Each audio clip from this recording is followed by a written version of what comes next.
this video, we will learn one of the strategies of chess, which is capturing.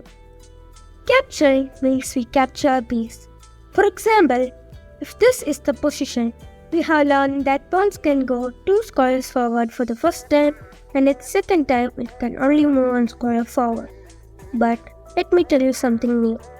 For example, if the white pawn is here and the black pawn is here, the white pawn can capture the black pawn like this.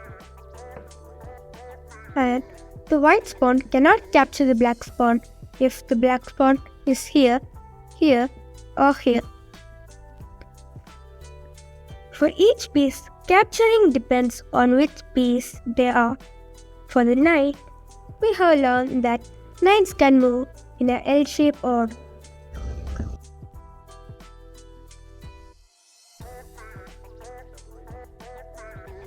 But only for squares. Like that, only for capturing. If any piece is in the knight squares, for example, the bishop is here, the knight can move here, here, here, here. The black bishop is on the white knight's way.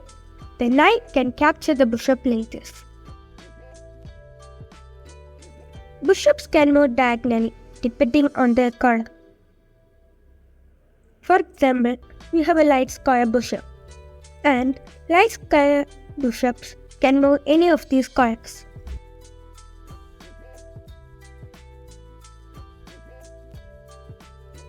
In the light square bishop's way, there is a knight. The light square bishop can capture the knight like this. Next, for the rook.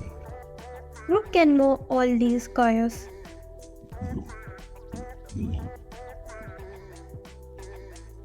There are 2 different pieces in 2 different squares.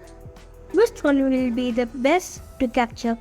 The knight or the king? If your answer is the king, you are correct, because the king has 9 points and the knight only has 3 points. Next, we go with the king. The king controls all these squares.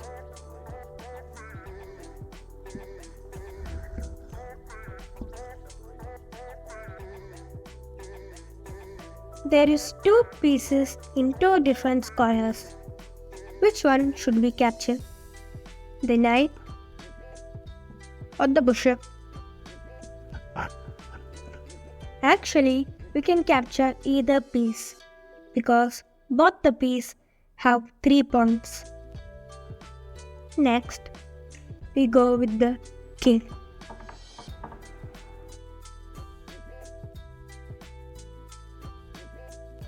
The king can control these squares.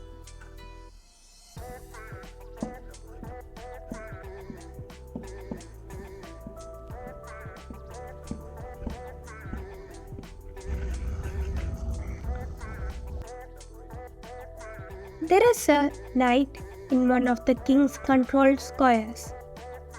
The king can capture the knight like this.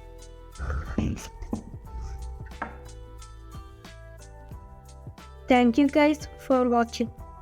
Bye and have a nice day.